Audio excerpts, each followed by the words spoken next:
오늘 고린도전서 12장, 우리가 지난주 수요일날 그 4장에 있는 내용을 봤는데요. 중간의 내용은 제가 다음 기회에 그 테마별로 다시 한번 언급을 하기 위해서 간략하게 스킵을 이따가 중간중간에 설명만 하고 오늘 12장을 중점적으로 보겠는데요. 오늘 12장 1절 서두에 보면 이런 말로 시작을 합니다. 형제들아, 신령한 것에 대하여 나는 너희가 알지 못하기를 원하지 아니하노니. 참 바울의 말투가 꼭 이래요. 나는 원한다 이렇게 얘기하면 좋은데 나는 너희가 알지 못하기를 원하지 아니하노니. 그러니까 이중부정을 써서 강한 긍정을 나타내는 거예요. 그러면 강한 긍정으로 지금 얘기하는 건 뭐냐면 신령한 것에 대한 걸 얘기하는 거예요. 신령한 것. 그러면 우리가 신앙생활에 있어서 신령한 것은 있다는 얘기예요? 없다는 얘기예요? 있다는 거예요. 그 신령한 것에 대해서 알기를 원한다, 모르기를 원한다? 알기를. 예. 근데 일반적인 교회 내에서 어떤 이 신령한 것의 얘기를 꺼내려 치면 상당히 특별히 한국에 있는 교회에서는 이 신령한 것에 대해서는 조금은 이렇게 터부시하려고 하는 경향들이 있어요. 그 이유는 딱 한 가지예요. 그 일 때문에 교회에 덕이 세워지고 건강해진 결과를 얻은 적이 거의 없기 때문에 그래요. 되게 신령한 것의 은사를 통해 가지고 교회에 조금 시끌시끌한 일이 생기거나 그 일을 은사를 받았다고 하는 사람들이 교회 안에서 어떻게 됐어요? 자리를 잡지 못하는 경우가 많이 생겼기 때문에 자라보고 놀란 가슴 수뚜껑 보고 놀란다고, 어지간하면 교회에서는 신령한 것에 대해서는 개인의 은사가 되었든 누가 받은 은사가 되었든 적당한 선에서 덮어놓으려고 합니다. 그거는 성도님들 뿐만이 아니에요. 사실은 목회자에게도 마찬가지예요. 그래서 이러한 부분들에 대해서 분명히 바울은 오늘 본문에 나와 있는 것 같이 신령한 것에 대해서는 어때요? 알기를 원하는 거예요. 그래서 잘 알고 그 신령한 것을 여러분들이 신앙생활에 잘 사용하면 어때요? 건강한 신앙인으로 얼마든지 될 수 있고 교회를 건강하게 해줄 수 있다는 것입니다. 그래서 오늘 이렇게 2절에 표현하는데요. 너희도 알거니와 너희가 이방인으로 있을 때에, 특별히 바울이 로마서라든가 이런 서신서에 이방인이라는 표현을 쓸 때는 굉장히 이분법적인 사고예요. 유대인이 아니면 무조건 이방인이라는 얘기예요. 하나님을 알지 못하는 사람은 다 이방인이라는 표현을 씁니다. 그래서 유대인이거나 이방인이거나, 그 다음에 또 다른 이분법적인 사고는 뭐냐면 헬라인이거나 야만인이거나. 이거는 이 당시에 로마 이전에 그리스어가 횡행하던, 즉 로마가 다스리고 있지만 언어는 헬라어예요. 헬레니즘 문화가 그 근동지방에 있기 때문에 그 당시에 그리스어를 쓰고 헬레니즘의 문화에 젖어 있고 그리스식의 문화생활을 하는 사람들은 로마인인 거예요. 그 문화 그대로. 그런데 이 로마인의 언어와 문화를 안 쓰는 사람은 다 뭐다? 야만인으로 치부하던 시대예요. 그러니까 이런 이분법적인 사고가 성경 안에는 사람들을 표현할 때 있는데, 오늘 이 이방인이라는 표현은 고린도 지역, 즉 에베소 지역이나 고린도 지역에 있었던 사람들이 하나님을 알지 못해요. 그들이 아직까지 복음을 듣지 못하다가 바울이 전한 복음을 듣고서 어디 안으로 들어온 거예요? 교회 안으로 들어왔어요. 그러다 보니까 이 사람들 마음속에 하나님을 섬기는 어떤 신을 경배하는 표현과 어떤 행동 양식에 뭐가 그대로 묻어 들어온 거예요? 이방에서 신을 섬기던 모습이 따라 들어온 거예요. 우리나라 사람들 잘 아시다시피 두 손 모아서 기도하자 그러면 예전에 그 정한스터로 있었던 사람들은 어떻게 해요? 이렇게 한다고. 저 실제 본 적 있어요. 연세 드신 권사님이 통성기도 하시는데 이러고 기도를 해요.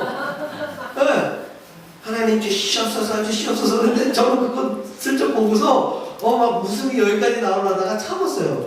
근데 그것은 어디까지나 그분이 평생에 갖고 있던 신심과 어떤 그 초월자에 대해서 섬기던 그 몸의 습관이 그대로 배어있다 보니까 어떻게 되는 거예요? 하나님께 두 손 모아 기도해도 이렇게 자연스럽게 나오는 거예요. 자연스럽게. 그런데 오늘 성경엔 너희가 이방인으로 있을 때 말 못하는 우상에게로 끄는 그대로 끌려갔느니라, 이런 표현이 있어요. 끄는 그대로 끌려갔다. 여러분, 우상에게 여러분들이 끌려가본 경험이 있으셔요? 아마 그러니까 모태 신앙으로 태어나서 계속 신앙생활을 하신 분들은 그런 경험들이 거의 없을 터인데, 예전에 동네에서 굿을 할 때 있어요. 우리 굿거리 장단이라고 그러죠. 깽깽깽깽깽깽깽깽 하면서 깽가리를 치고 막 장구를 치고 막 소리가 요란합니다. 가 보면 그냥 색동 옷을 입고 머리에 갓을 쓴 대부분 여인인데, 여인들이 얼굴을 하얗게 분장, 거의 뭐 변장에 가깝게 화장을 해가지고서 손을 막 흔들면서 뛰어댕겨요. 그죠? 막 뛰어댕깁니다. 그러면 아이고 어른이고 할 것 없이 그게 날마다 있는 일이 아니니까 어때요? 구경하죠. 그 마사라도 구경을 한다는 것이죠. 그리고 그런 습관이 쭉 유지해 있으면 무당이 굉장히 친근한 거예요. 동네에 어떤 엔터테인먼트 퍼포먼스를 하는 사람이에요. 그 사람은. 그래서 무당에 대해서 그다지 터부하는 생각들이 없을 수 있다는 겁니다. 특히나 우리 그 구정이 지나게 되어지면 연세 드신 분들이 거의 뭘 봐요? 네 글자로 된 거 토정비결. 그 토정비결을 봐가지고 올 한 해 우리의 삶이 어떤지, 그거를 심지어 교회 다니시는 분들도 그거는 그냥 이거는 점이 아니야. 그게 진짜 전통이야, 전통. 네, 전통인 거예요. 그거는 이건 우상 숭배가 아닌 거예요. 그래서 그걸 본단 말이에요. 심지어 21세기 디지털 시대 아닙니까? 디지털 시대인데 바다를 가로질러 다리를 놓잖아요. 다리를 놓고 거대한 빌딩을 세우는데 착공식 할 때 뭐 하는 줄 아세요? 고사를 치는 거. 다른 데다가 돼지대가리 놓고 거기다 10,000원짜리 코에다가 쑤셔놓고서 절하는 거 아닙니까? 왜? 뭐 해달라고? 사고 나지 않고 완전히 그거 다 해달라고 절한단 말이에요. 안 믿으니까 그러는 거예요. 그런데 그 사람들은 그게 자기들 마음을 편안하게 해주니까, 그렇게 한번 하고 나서야 편안하게 되니까. 만약에 그런 일을 안 하면은 뭔가 사고가 나면은 항상 어떻게 되는 거야? 내가 고사를 안 지내서 그래. 내가 저런 안 해서 그래. 이것이 남아있다는 거예요. 예전에 제가 섬기던 교회에 전직 단군교 교주가 와가지고 간증을 한 적이 있어요. 그러니까 단군교 교주인데 그분이 회심해가지고 예수를 믿게 된 거예요. 그래서 그분이 간증을 하는데 결혼을 앞둔 사람들끼리 궁합 보러 가지 말라는 거예요. 궁합을 보게 되어지면 어떤 일이 벌어지느냐? 혹시 여러분들 가운데서도 궁합을 직접 보지 않아도 누군가 이런 얘기를 들은 적이 있을 거예요. 너희들은 궁합이 맞지 않기 때문에 같이 살면은 분란이 생길 거야. 이런 말들은 뭐 드라마나 영화 상황에서도 나와요. 그리고 결혼을 앞둔 사람들이 부모님이 궁합을 본 것 때문에 결혼을 앞두고 헤어지는 경우도 있고, 또 그것을 넘어서서 결혼을 하는 친구들도 있어요. 그런데 이게 마음의 앙금으로 남는다는 거예요. 싸우게 되어져요. 사실 부부가 결혼을 하고 나서 싸우는 건 어떤 의미에서 거의 일상적인 일일 수 있어요. 특히나 결혼한 초기에는 많이 싸웁니다. 근데 처음에는 참고 지나다가 싸움이 좀 격해지면 뭐가 들리기 시작해요? 그때 궁합반 전밭이 어머니나 혹은 아버지를 통해서 들었던 그 얘기가 생각이 나는 거예요. 아, 이것 때문에 그랬나 보다. 그래서 한 줄 얻어 들은 것이 부부 생활에 도움을 줘요? 깨지는데 빌미를 제공해요? 깨지는데 빌미를 제공한다는 거예요. 그 단국교 교주 얘기가 전밭이는 대부분 좋은 얘기 해준대요. 근데 그날따라 자기가 좀 다운돼 있고 괜히 좀 엉강생심 마음이 좀 삐뚤어하면은요 그런 말을 한다는 거예요. 궁합 보러 온 사람한테. 물론 확률적으로 맞는 사람과 맞지 않는 사람도 있다고 합니다. 그러나 전반치가 그걸 아는 게 아니랍니다. 그럼에도 불구하고 그 얘기 한마디로 인해서 멀쩡한 한 가정을 깨어놓을 수 있는 작은 틈새를 그 전반치의 말로 어때요? 만들어 볼 수 있다는 얘기예요. 그러니까 여러분들이 그 우상에 끌려가는 사람들의 그 행동이 얼마나 주님의 뜻대로 사는 것이 아니라 마귀가 원하는 대로 사는지를 극명하게 보여준다는 것이죠. 오늘 바울은 이 고린도 교회 안에 들어온 사람들 중에 이 말 못하는 우상에게로 끌려다녔던 삶을 살았던 사람이 있다는 얘기예요? 없다는 얘기예요? 있다는 얘기예요. 그래서 그 사람들에게 성령님이 주시는 신령한 것을 너희가 알기를 원한다는 것이죠. 그래서 3절에 내가 너에게 알리노니 하나님의 영으로 말하는 자는 누구든지 예수를 저주할 자라 하지 아니하고 또 성령으로 아니하고는 누구든지 예수를 주시라 할 수 없느니라. 제가 여러분들에게 드린 말씀이 있죠. 성령님이 내 안에 계신지 아니 계신지를 확인할 수 있는 가장 쉬운 방법이며 가장 강한 방법 중에 하나는 뭐다? 하나님 아버지 예수 그리스도. 이 고백이 우리 심령 가운데서 우리 입술을 통해 자연스럽게 나오면 그것은 확실하게 내 안에 누가 계시다? 네, 성령 하나님이 계신 거예요. 이것에 대해서만큼은 불변하지 않는다는 것이죠.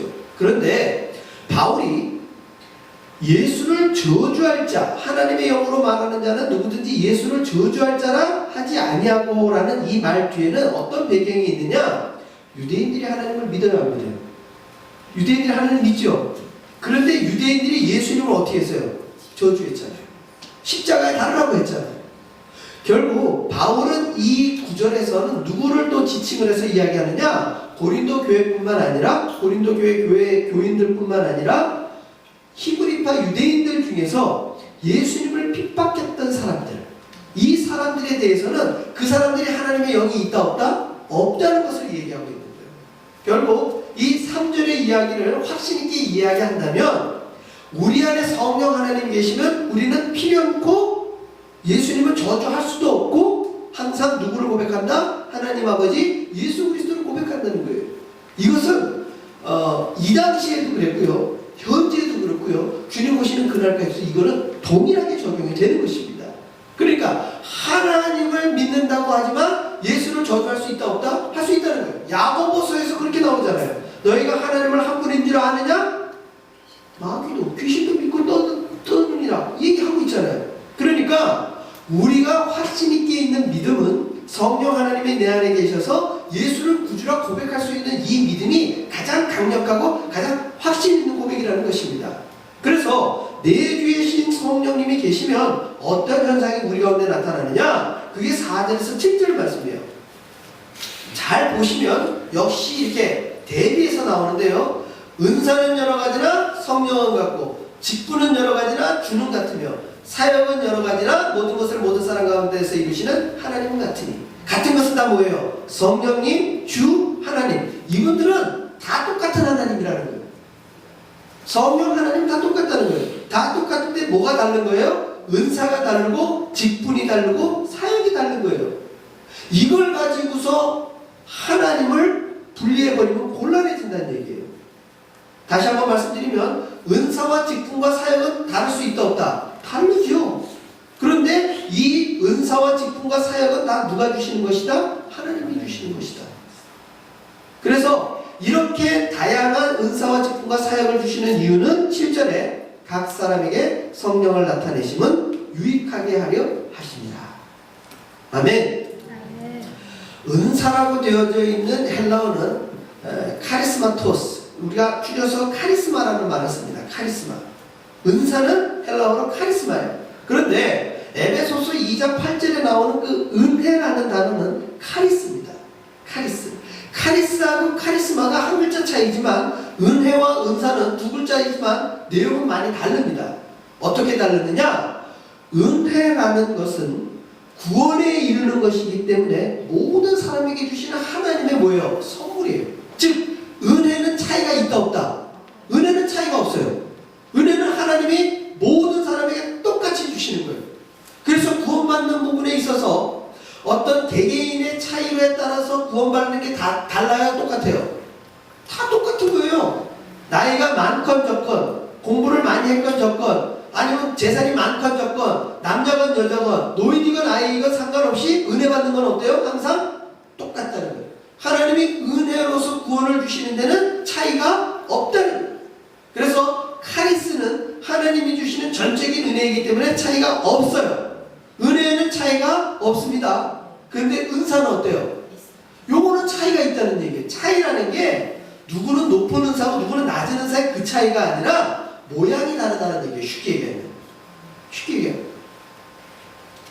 그래서 교회 안에 은사를 받은 사람 이런 거 있잖아요. 어떤 섬김의 은사, 또 앞에서 찬양하는 은사, 또 어떤 분은 기도하는 은사, 이런 은사의 모양은 어때요? 다 다르다는 거예요.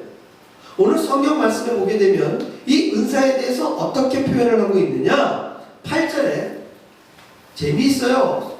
이 바울이 사람에 대해서는 계속 다른 표현들을 써요. 어떤 사람, 다른 사람, 어떤 사람, 다른 사람, 이런 식으로 사람을 표현할 때는 계속 표현을 바꿔가면서 얘기하고 있어요. 그런데 성령님에 대해서는 계속 무슨 표현을 씁니까? 같은 성령, 같은 성령, 한 성령, 같은 성령.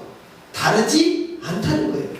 즉 은사의 모양과 직임은 다르지만 이것을 주시는 성령님은 항상 한결같다는 거예요. 한결같은 하나님이 사람들에 따라서 다르게 주신다는 거예요.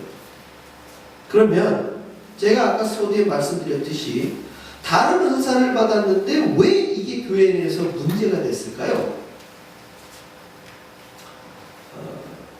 아이들이 집에 있는 경우, 뭐 저도 어렸을 때 마찬가지지만 이 명절 때 되면 손님들이 오셔요. 특히 설날 되면은 손님들이, 어르신들이 오면은 애들은 무슨 생각하느냐? 세배를 하고 세뱃돈 받을 생각을 해요. 그래가지고 이제나 저제나 우리를 언제 부르실까? 목을 빼면서 기다리고 있죠. 그러다가 얘들아 하고 부르면 똑같이 가가지고서 아주 열심히 연습을 하고 저를 아주 그냥 정성껏 다 합니다.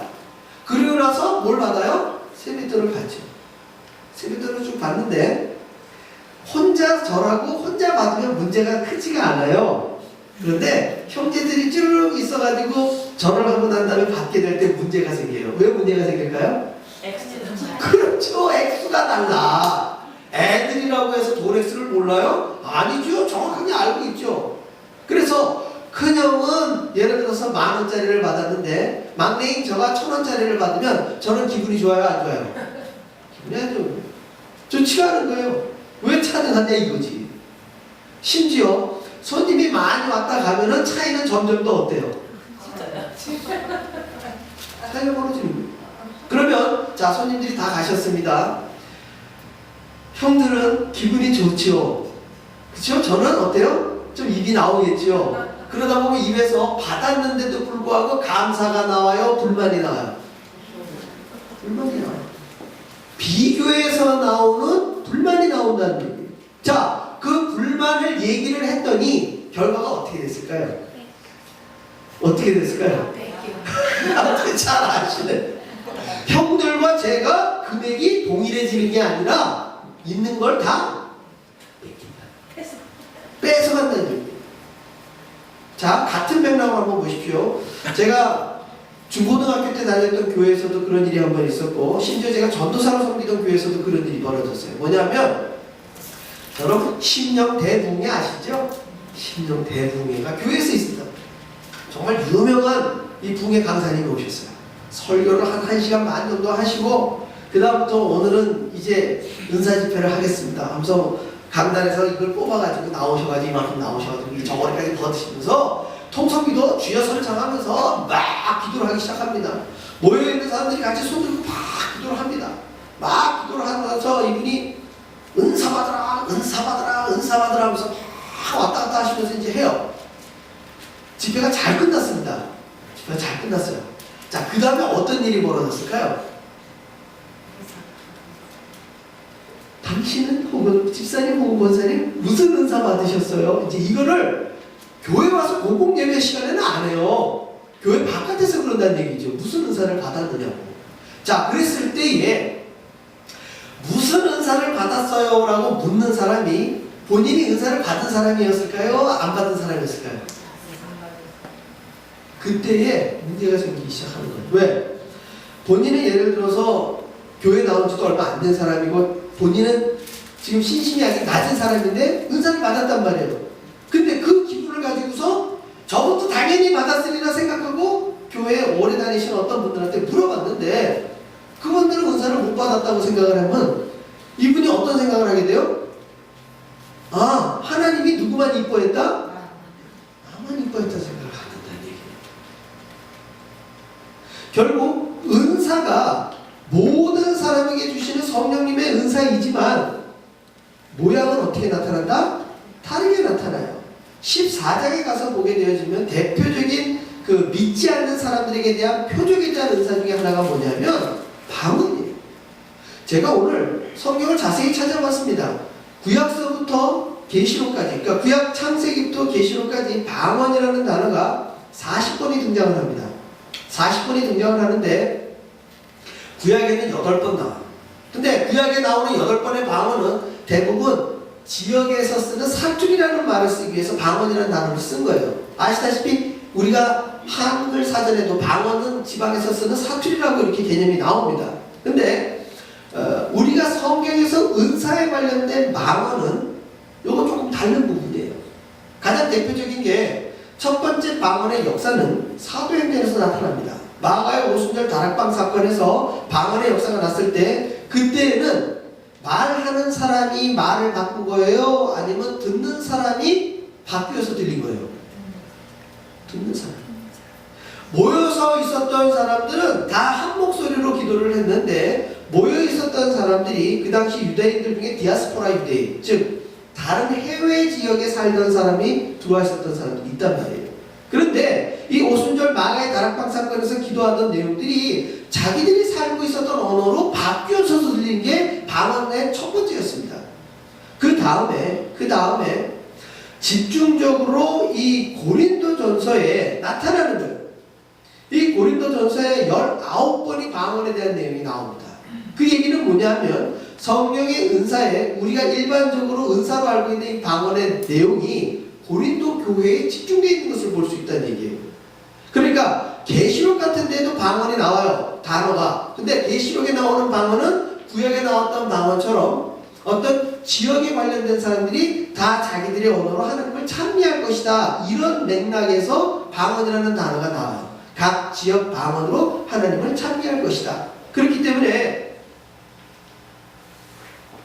이 방언에 관련된 부분들은 오늘 바울이 기록한 8절에서 10절까지의 내용을 볼 때에 순서를 한번 잘 보십시오. 8절에서 10절에 나와 있는 은사의 순서를 보게 되면 첫 번째가 지혜의 말씀, 두 번째가 지식의 말씀, 세 번째가 믿음, 네 번째가 병 고치는 은사, 다섯 번째가 능력 행함, 여섯 번째가 예언, 일곱 번째가 영들 분별, 그 다음에 마지막으로 등장하는 게 뭐예요? 각종 방언과 방언 통역하는 은사를 기록하고 있다는 얘기예요.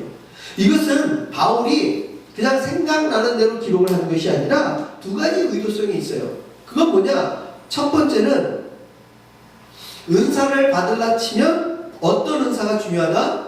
말씀에 관련된 은사가 중요하다는 거예요. 그래서 첫 번째와 두 번째에 지혜의 말씀과 지식의 말씀을 언급하고 있는 거예요.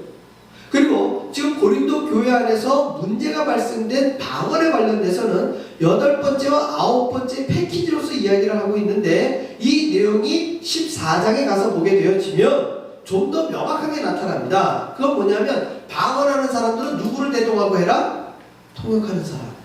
통역하는 사람들이 없을 때에는 방언은 하나님이 자기에게 고유하게 준 것이기 때문에 그것을 굳이 많은 사람이 있는 데서 자랑하듯이 하지 말라는 것이죠. 결국 바울이 이 성령의 은사의 부분에 대해서 고린도 교회 교인들에게 가르치려고 했었을 때에는 두 가지 의미가 있어요. 은사에 대한 순서, 즉 기초에 무엇을 닦아놓고서 그 위에 은사를 받아가지고 이끌 것이냐, 이 내용이에요.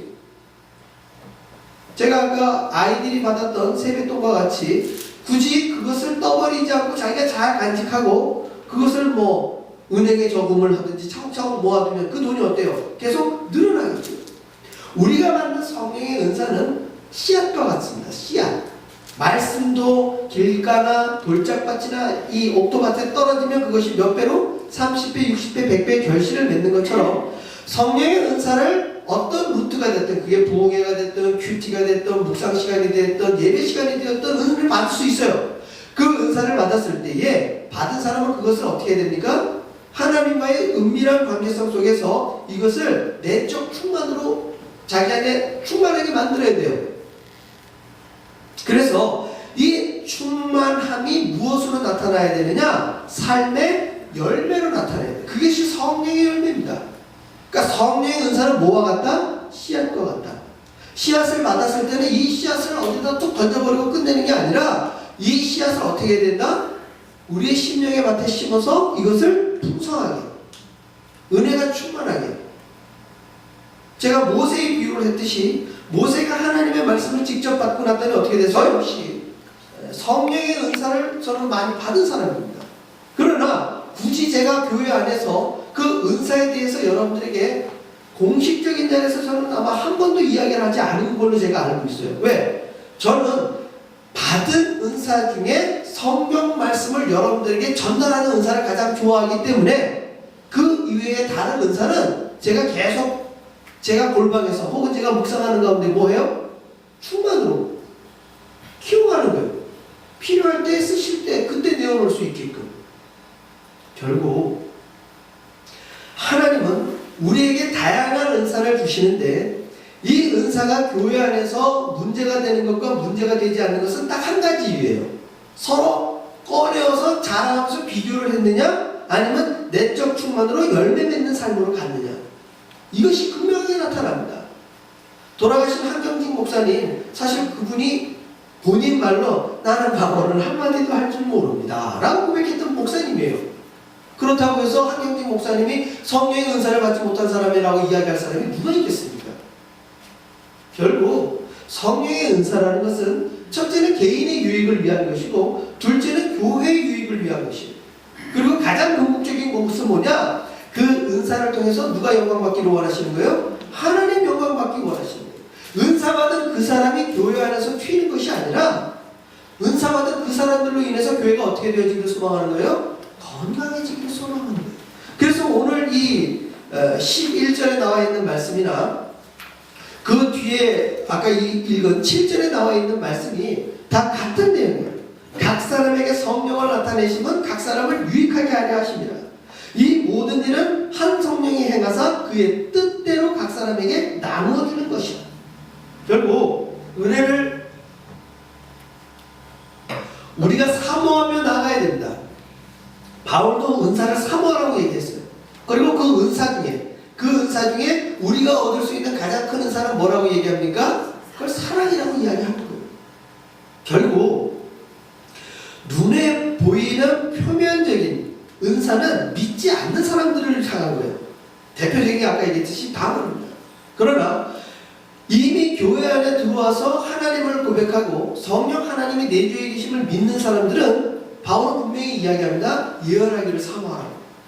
그것은 교회 안에 계속해서 비전을 제시하고 믿지 않는 자들이 바라보지 못하는 관점을 제시할 수 있는 능력이 있기 때문에. 그리고 여러분 알다시피 구약 성경에서 이야기하는 예언자들은 어떤 사람들이었습니까?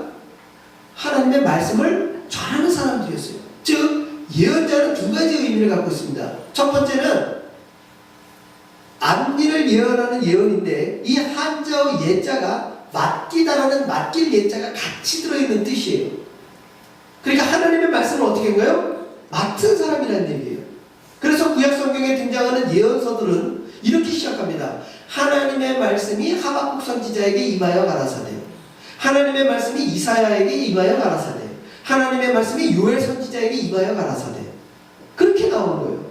그러니까 자기가 은연중에 하고 싶은 말을 아무렇게나 뱉은 것이 아니라 하나님이 말씀을 주실 때에 그 말씀을 맡은 자로서 그 말씀을 어떻게 하는 거예요? 전하는 거예요.